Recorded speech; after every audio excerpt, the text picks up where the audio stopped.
ആന Paula Martin's എന്ന സ്ത്രീയുടെ ജീവിതം ഒരു സയൻസ് ഫിക്ഷൻ കഥ പോലെ ഇൻട്രസ്റ്റിംഗ് ആണ്. ആരോഗ്യമുള്ള വ്യക്തികൾ ആരോഗ്യമുള്ള കുടുംബങ്ങളെയും ആരോഗ്യമുള്ള സമൂഹത്തെയും സൃഷ്ടിക്കുന്നു. ശരീരവും മനസ്സും സമൂഹവും ഒരുപോലെ ആരോഗ്യമുള്ളതാക്കാം. Let's not just cure diseases, let's solve the real problems and redefine health together. ആദ്യം ആരോഗ്യം.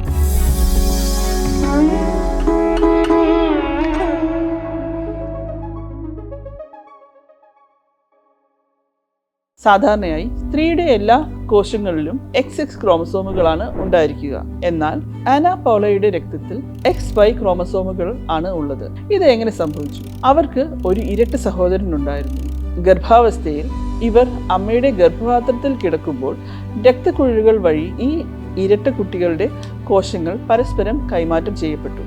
ഇത് വളരെ അപൂർവമായി നടക്കുന്നൊരു സംഭവമാണ്. ഇതിനെയാണ് കൈമറിസം എന്ന് പറയുന്നത്. ഒരു ശരീരത്തിൽ രണ്ട് വ്യത്യസ്ത വ്യക്തികളുടെ കോശങ്ങൾ ഒരുമിച്ച് ജീവിക്കുക എന്ന അവസ്ഥ.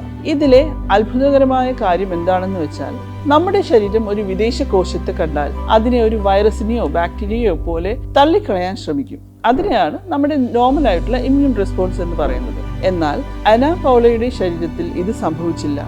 അവരുടെ ശരീരം ആ XY ക്രോമസോംസിനെ സ്വന്തം പോലെ സ്വീകരിച്ചു. ഒരു മരുന്ന് പോലുമില്ലാതെ ജീവിതകാലം മുഴുവൻ അവർക്ക് ഈ ഇരട്ട വ്യക്തിത്വമുള്ള രക്തവുമായി യാതൊരു ബുദ്ധിമുട്ടും കൂടാതെ ജീവിക്കാൻ സാധിച്ചു. ഇതിന് ശാസ്ത്രം നൽകുന്ന പേരാണ് ലൈഫ് ലോങ് അലോജനിക് ടോളറൻസ്. ഈ സംഭവം ശാസ്ത്രജ്ഞർക്ക് ഒരുപാട് പ്രതീക്ഷ നൽകുന്നുണ്ട്. ഒരു ഓർഗൻ ട്രാൻസ്പ്ലാന്റേഷൻ നടക്കുമ്പോൾ രോഗികൾക്ക് ജീവിതകാലം മുഴുവൻ കഴിക്കേണ്ടി വരുന്ന ഇമ്മ്യൂണോ സപ്രസൻസ് ഉണ്ട്. ഈ മരുന്നുകൾക്ക് പല സൈഡ് എഫക്ട്സും ഉണ്ട്. ഈ മരുന്നുകൾക്ക് പകരം ആന പൗളയുടെ ശരീരത്തിൽ സ്വാഭാവികമായി സംഭവിച്ചതുപോലെ രോഗിയുടെ പ്രതിരോധ ശേഷിയെ പരിശീലിപ്പിച്ച് പുതിയ അവയവത്തെ സ്വീകരിക്കാൻ പഠിപ്പിക്കാൻ സാധിക്കുമോ എന്നാണ് ഗവേഷകർ ചിന്തിക്കുന്നത്.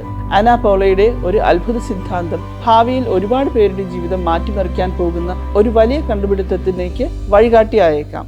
തിരുവനന്തപുരത്തെവിടെയും ഡോക്ടർ വീട്ടിലെത്തി ചികിത്സ നൽകുന്നു. ഫാമെഡിക്കോ അർജന്റ് കെയർ ക്ലിനിക് 24 മണിക്കൂറും സേവനം ലഭ്യമാണ്. വിളിക്കൂ 8590255025.